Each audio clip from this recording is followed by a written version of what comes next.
tardes, Carlos Viera, buenas tardes. Buenas tardes, entonces, muchos Ahora sí. saludos a esta que era cariñosa teleaudiencia que siempre nos está demandando que sigamos con esto que todo el mundo dice, miren que sirve. Te lo digo a ti, Néstor, porque yo sé que el esfuerzo que estás haciendo con este trabajo inaudito, Una cosa de este, loco. Yo vamos nunca arriba, pensé cosa de hacer lo que loco. estoy haciendo. Nunca pensé hacer lo que estoy haciendo. Nunca. Bueno, eso es bueno, en la vida hay que dejar fluir un poco y que las cosas tengan un final feliz. Bueno, este, yo sigo aferrado a lo que tú me solicitaste y seguiría entonces planteando, me parece a mí que temas que es necesario aclarar, que tienen un componente técnico, pero que a la gente le va la vida. Entonces, es muy fácil en estos temas de la seguridad social eh, lanzar al viento falsedades, amenazas que no tienen soporte, no tienen andamiento ninguno. Por eso yo quisiera en el día de hoy tratar como concretos algunos puntos y tratar de justamente de ayudar a su comprensión. Inmediatamente también quisiera que los oyentes, que los televidentes indiquen sus preguntas o indiquen sus dudas al respecto. Me sirvió mucho que haya habido un comentario que planteaba el otro día como que lo de los juicios era un problema grave, que nos iban a hacer juicios. Entonces yo quisiera referirme a ese tipo de cosas. Yo, Tema claro, FAP, ¿a eso te referías? sí, claro está que yo soy un febril partidario de la derogación de la SAFAP. Lo hago como economista que analiza lo que se ha hecho en un tema tan sensible a la población, eh, cómo se ha implantado un proyecto con una carga ideológica muy grande, se lo ha fundamentado y no tiene asidero ni desde el punto de vista técnico, ni tampoco desde el punto de vista de sustento ideopolítico. Entonces, yo lo califico de que ha sido un capricho ideológico contra una lógica financiera, contra una lógica financiera, y lo voy a explicar por qué. En primer lugar, se dice que se introducen en la Constitución normas demasiado concretas, demasiado rígidas para la gestión de los gobiernos. A lo que podemos responder, los derechos humanos es un derecho fundamental. La seguridad social, bien entendida, busca generar las condiciones para que ese derecho social se garantice. Por lo tanto, estamos en presencia de que ocurre, como ocurre muchas veces, de que hay un derecho que se plasma en la Constitución, pero a veces no se garantiza, se desvirtúa. Y yo creo que es el caso de la vivienda. Nuestra Constitución dice que todos los uruguayos tenemos derecho a vivienda digna y no es lo que existe, ¿verdad? Pues, entonces, vale la pena eliminar el lucro del sistema de seguridad social como aspecto fundamental. Hay que ponerlo en la Constitución. Es absolutamente correcto que se lleve a la Constitución si es que eso es lo que entendemos que debe garantizar el derecho. Lo voy a fundamentar también después por qué el lucro no está garantizando el derecho. Pero también es garantizar el derecho a la pasividad digna y que no se desvirtúe ese derecho y lo que sería que la Constitución dejara espacio para que los niveles de pasividad fueran muy bajos y la inicial y o se sirvieran las pasividades durante mucho menos tiempo, lo que significa aumento de la edad jubilatoria. Entonces, así este tipo de cosas lo entendió ya la ciudadanía y en 1989 se dispuso que el ajuste anual de las pasividades fuera lo mismo, siguiera el curso del aumento que se registraba en el índice medio de salarios del año anterior. Quieren cosa más concreta y, si se quiere, rígida, que se pone en la Constitución, pero qué bueno fue, sin eso, sin haberlo puesto en la Constitución. ¿Creen ustedes que se hubiese corregido la tremenda injusticia de hacer ajustes anuales en las pasividades muy por debajo de la inflación, como venía haciéndose desde décadas, sumergiendo a los jubilados? Y por otra parte, en la Constitución se establece que las entidades de enseñanza privada están exonerados de aportes a la seguridad social. ¿Quieren cosa más concreta y rígida que esa? Discutible que puede ser, por discutible que pueda ser. Entonces, por ahí voy y digo, es materia constitucional. Segundo, se argumenta que el cambio del sistema, futuramente el Estado no tendría recursos para garantizar el pago de las prestaciones. Yo creo que se difunde temerariamente una falsedad. Los estados no quiebran. Podemos tener problemas financieros en cuanto al desempeño, disturbios en las finanzas, todo lo que quieran, pero no digan que el Estado va a dejar de pagar. Si el Estado va a dejar de pagar, es un Estado quebrado, una empresa que no puede hacerse cargo de los pagos. Los Estados nunca tienen soberanía de manejar su moneda, de manera que los Estados no quiebran. Entonces nunca se van a dejar de pagar. Pero además se presupone que las fuentes de financiamiento permanecerán incambiadas. La misma amenaza se hizo en 1996 y como solución se implantaron las AFAP. Se elevó de 55 a 60 años la edad de jubilación para la mujer y se redujeron las tasas de reemplazo, o sea, las tasas de jubilación inicial de la cual se parte al momento de jubilarse. Casi 25 años después, nadie se insiste en la misma idea, no se revisa cómo ha evolucionado. Y yo creo que lo que hay acá es, como decía, es un antojo de proponer algo que tenga una versión capitalista y que, la verdad, que induzca a comportamientos capitalistas y que descarte el sistema como un gran redistribuidor del ingreso que lo es, o que lo debe ser. No es de recibo amenazar con no pagar las prestaciones ni inculpar a los trabajadores del déficit fiscal. Tampoco debe considerarse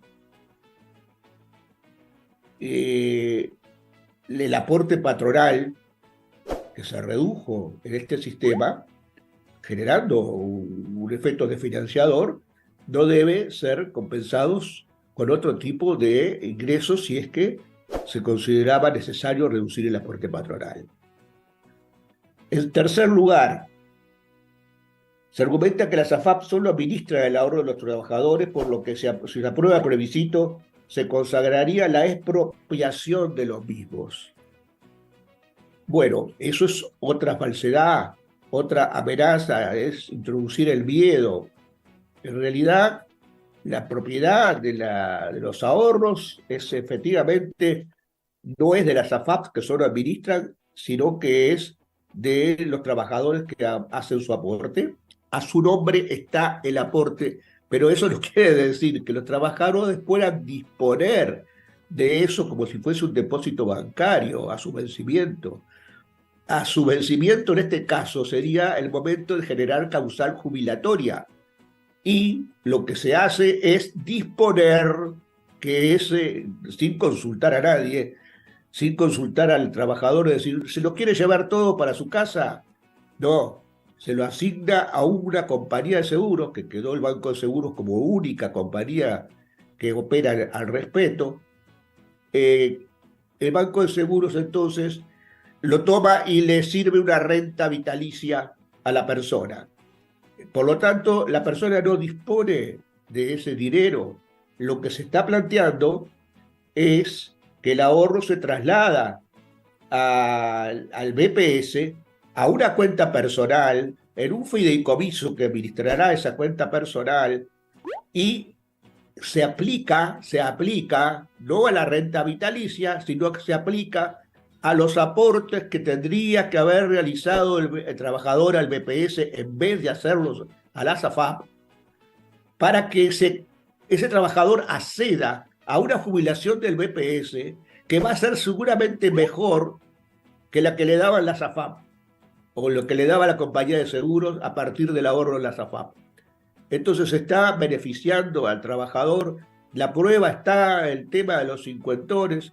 Hay una realidad que nadie mira, es decir, el sistema quedó desvirtuado, es decir, las AFAP fracasaron, las AFAP están brindando una pasividad muy escasa, del orden de los 7.000 pesos promedio, que contrasta con la que está brindando el BPS. El BPS brinda unas 30.000 pesos promedio por el tramo total, sería 15.000 pesos por el tramo de la mitad del aporte. Por lo tanto, es el doble por lo menos que la que brinda la SAFAP, la que va a brindar el BPS. Por eso los cincuentones se pasaron al BPS, aun cuando tuvieron que a veces aportar dinero para ese pasaje. De manera que no es cierto, es una falsedad. Además, muchos países ya revirtieron el proceso y tuvieron que aplicar mecanismos similares. Pero además tenemos acá una experiencia concreta que se revirtió el proceso para muchos trabajadores que entendieron que se habían perjudicado, que les habían dicho que se afiliaran, que era obligatorio si tenían más de 40 años, si tenían cierto nivel de aporte de sueldo para arriba. Ellos se afiliaron obligatoriamente. Otros se afiliaron sin tener esas condiciones, pero les dijeron que le iban a estimular que si se afiliaban a una FAP, su jubilación por el BPS iba a incrementarse un porcentaje importante. Y entonces todos fueron a hacerse esa ilusión y resultó ser que no era tal, que era una falsedad, por muchas razones. Y esos trabajadores lograron retornar al BPS. Se argumenta que el régimen de capitalización tiene lugar a través de la SAFAP, es más equitativo porque cada trabajador recibiría una remuneración de pasividad equivalente a lo que se aportó en su vida como activo. Bueno, yo digo, ¿qué concepto de equidad tenemos?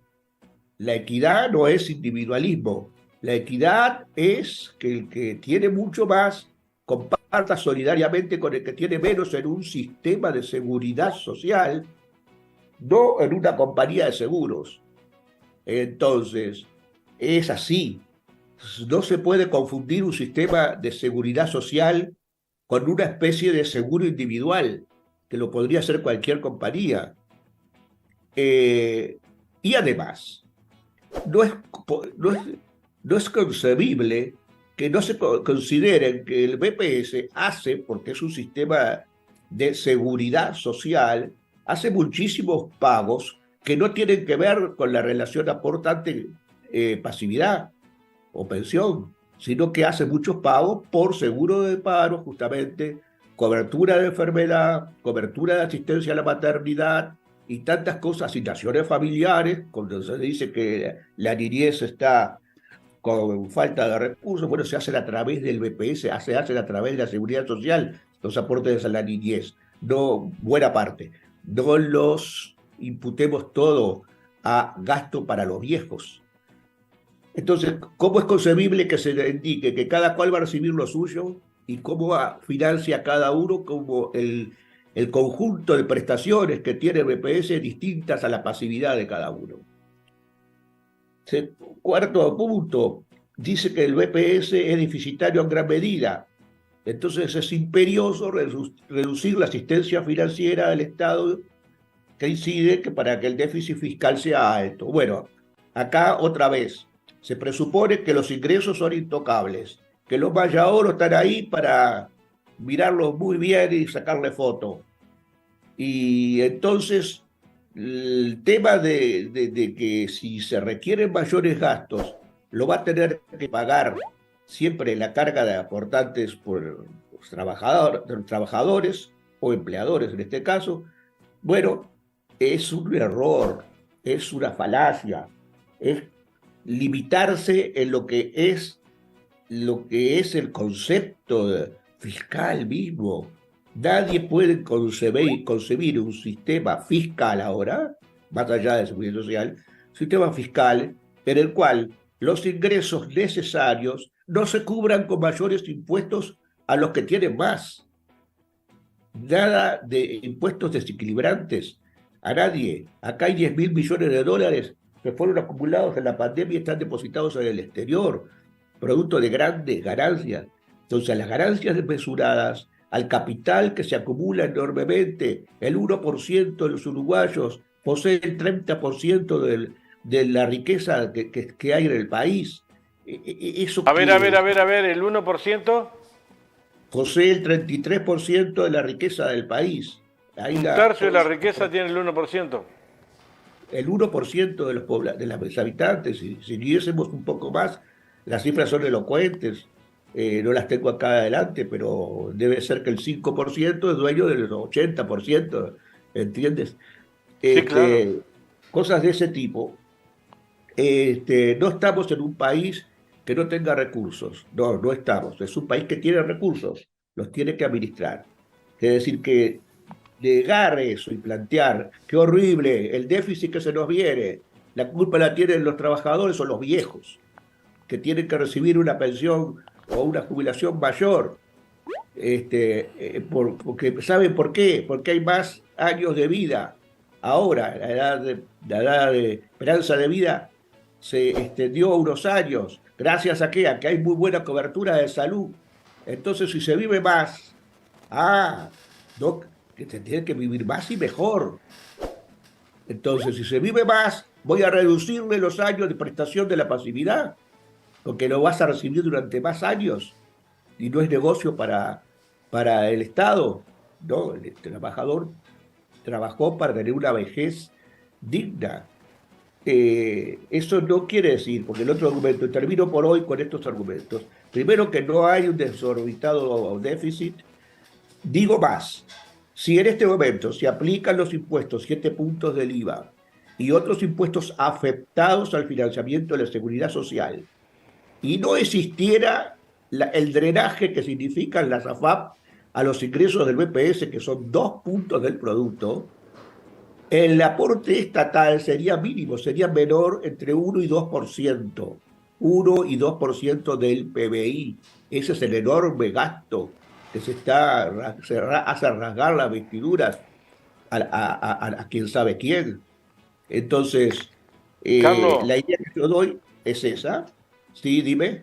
entre otras cosas, cuando estás hablando de gastos, gastos son lo que se produce el BPS dando la información a la SAFAP y a la propia DGI y todo lo demás y no le cobra nada. Y la DGI le cobra al BPS. Hay que ver los gastos, Exactamente. en realidad Es las tal cosas que cual. hace que son de loco. Sí, es tal cual tú lo dices. Y además, entre los ingresos, hay ingresos potenciales que no están. ¿Por qué?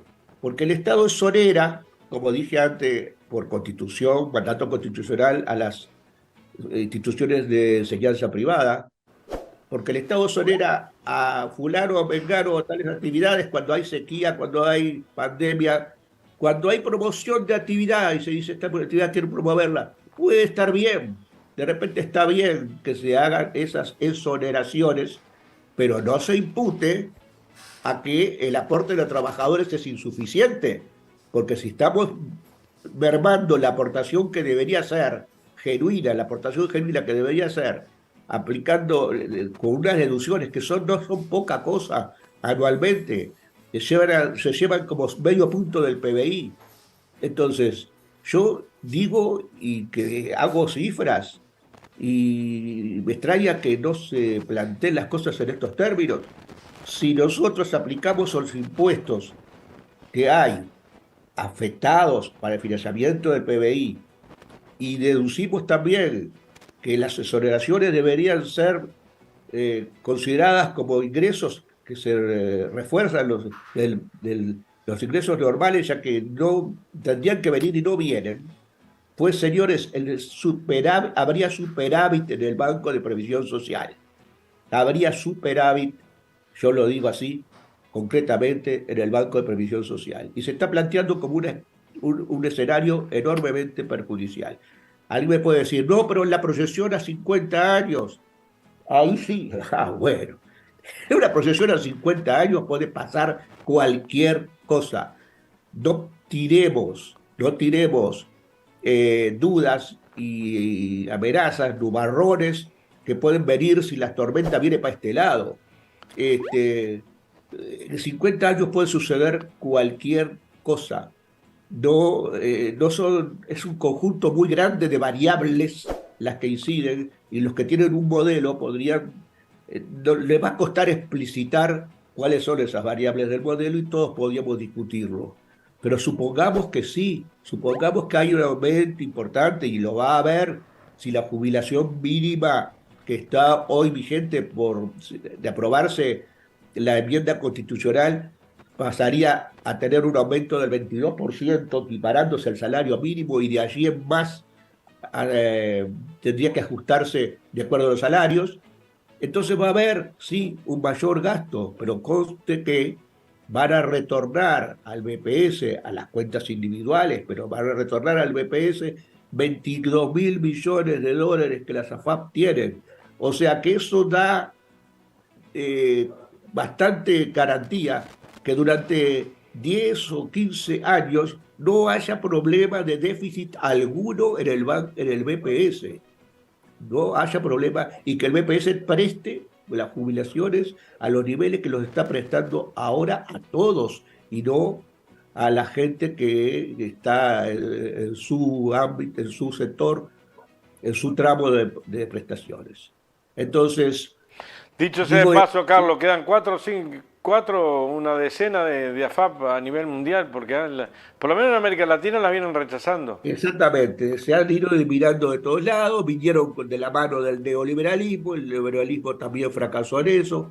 Acá lo trajo Piñera, después que fue presidente de Chile, lo vino a presentar el proyecto en el año 95, 96, y bueno, fue una experiencia neoliberal que yo creo que está superada, pero de alguna manera no está superada en el sentido de que se insiste con la misma idea, se proyecta yo digo, con la SAFAP, ¿acaso no va a drenar mayor entonces ahora?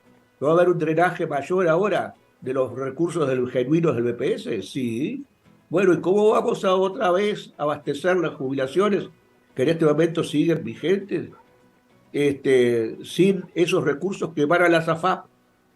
Es una apuesta a largo plazo, sacrificando el corto plazo de una institución que mueve dinero, una institución financiera, que es técnicamente hablando imposible de sostener, porque la institución no soporta una gran disminución de ingresos a corto plazo, no llega al largo plazo. Entonces, ¿qué fue lo que pasó ahora? A los 25 años del cambio, dicen que estamos haciendo agua, dicen. Claro, si a uno lo tiraron para abajo del río, va a ser agua, va a Sí, tragar claro. agua. Eso es lo que está pasando. Bueno, lo dejo por acá y sigo. Tengo más elementos de juicio que aportar y lo quiero hacer desde un punto de vista político, por supuesto. Mi posición es esta, pero creo que está respaldada en elementos de carácter técnico que son incuestionables y que algunas voces que se levantan preocupadas por el mayor gasto fiscal, cuando en realidad lo que pueden hacer los gobiernos es mejorar el nivel de vida de la gente. Y entonces no se me diga que los gobiernos tienen que hacer balances lindos, que cierren todo. Los balances tienen que hacer balances que cierren, pero con el debido financiamiento, equitativo financiamiento, recurriendo a los ingresos allí donde están pero no diciendo que no podemos hacer gastos indispensables a la gente. Y termino, y termino.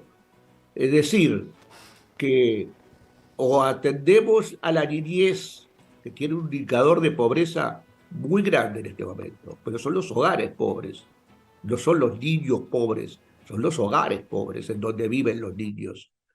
Entonces, si no atendemos eso y sí atendemos a la seguridad social, o sea, a la jubilación de los viejos o a la discapacidad, o, bueno, estamos haciendo algo que está mal. Yo digo, no hagamos falsas contraposiciones. Es como si le dijeran a la gente qué prefiere, o va a tener libertad de reunión o va a tener libertad de circulación. No es así. Tenemos que atender a la niñez desvalida como tenemos que atender a la vejez digna. Es decir, no hay una alternativa que debe plantearse. Solo se plantea cuando se consideran que los ingresos son limitados, que no van a poder de ninguna manera afectarse. Entonces sí, bajo este supuesto, entonces no hay plata para pagar. Pero ese supuesto, además, tiene que ver con el crecimiento económico, con las políticas que se desarrollen y que sea un crecimiento con distribución del ingreso. Bueno, Con un por ahí BPS vamos. con un BPS que paulatinamente le van cortando las herramientas como para que pueda cumplir con todos sus servicios, un crecimiento de la SAFAP y un crecimiento del ahorro de ese 1% en más de 10 mil millones de dólares. Es decir, más pobreza, más desolación para atender a... Yo estaba escuchando a Ramón Ruiz que estuvo primero hoy temprano. Hay más de 700 trabajadores, con menos de 700 trabajadores había 4.000. Ahora hay 3.300. Tiene que atender más gente, más trabajo, más... No le dan ni la plata para los trabajadores del BPS que se están haciendo lo imposible para tener más urgencias que la ley nueva le ha otorgado al gobierno nacional. Más complicaciones. Es así. Y el gobierno tanto insistió con bajar el déficit fiscal, con la motosierra, que fue invento del padre de nuestro presidente actual, pero de alguna manera Es es que en práctico. realidad acá hay 700 trabajadores menos en el BPS. Con más tareas y más trabajo. Los trabajadores de OCE hay como 1.000 trabajadores menos. Con más tareas para resolver y menos trabajadores. En los de UTE pasa lo mismo, los de Antel pasa lo mismo. Salado. ¿Cómo hacemos para bajar el gasto sin deteriorar los servicios? Bueno, bajando Claro. el salario real o bajando las pasividades reales, es decir, que los aumentos vayan por abajo de la inflación. Así lo hicieron, así lo hicieron. Ahora quieren recuperar, pero ¿saben qué? Ni siquiera así bajaron el famoso déficit fiscal. Lo tienen allá arriba y ya no hay pandemia, está por encima del 4%, el déficit fiscal que dejó el gobierno del Frente Amplio. El máximo déficit fiscal fue en el 2019, que fue 4,7%, y yo sigo diciendo que dentro de ese déficit hay 2 puntos, 2%, que son resultantes de existir la SAFAP. Si no existiera la SAFAP, que se consideran como, la transferencia a ellas se considera como gasto, ese gasto total del gobierno sería menor y el déficit total sería menor, sería tan solo de 2,7%. Todo el mundo, todos los países del mundo, los más avanzados, tienen déficit del 2,5%. Así que no estamos en nada extraordinariamente, se asusta a la gente, se le dice que hay una ruina, que esto y que el otro, que estamos en la lona. Bueno, estamos en la misma lona que en el 2019. Los indicadores de pobreza están dando eso, que estamos con un niveles iguales o mayores que los que había en el 2019 después que se hizo con viento y con mucha laraca la idea de que con estos 5 años íbamos a vivir mejor, digo, no van a dejar ni déficit fiscal bajo, ni mejoran los servicios que están deteriorándose, veamos la enseñanza, ni cambios importantes en la enseñanza, nada va a quedar, ni viviendas, ni siquiera una, de hecho, yo creo que es insignificante el aporte de vivienda, eso sí, hacen una laraca, hacen una publicidad Porque las inversiones, por ejemplo, que están haciendo, dicen que son las mayores que se han hecho hasta ahora. Lo que pasa es que juntaron 3 años de no hacer y juntan esos 3 años y las hacen ahora. Qué raro, de los años preelectoral. Y después salen diciendo que son los que hacen más inversiones. Yo me acuerdo cuando estaba en OPP, que se hacían obras en el interior, sobre todo, con recursos del OPP, y las inauguraba el intendente de la localidad y lo llevaba muy bien. No iba yo a inaugurar la obra. Y capaz que era un error mío. Capaz que era un error mío porque los fondos los daba el OPP dentro de un programa de Fondo de Desarrollo del Interior. Pero ahora es horrible. Cada vez que hay una obrita chiquitita con fondos del OPP, van las autoridades más y más. Va el director del OPP, va el otro, a hacer una publicidad de los recursos que siempre se estuvieron dando y que es normal que se den. Bueno, Nos quedo por vamos. acá porque tengo mucho más para decir y sigo hablando todo el tiempo. Gracias, hasta Nos pronto. vemos lunes. Nos vemos lunes. Un abrazo.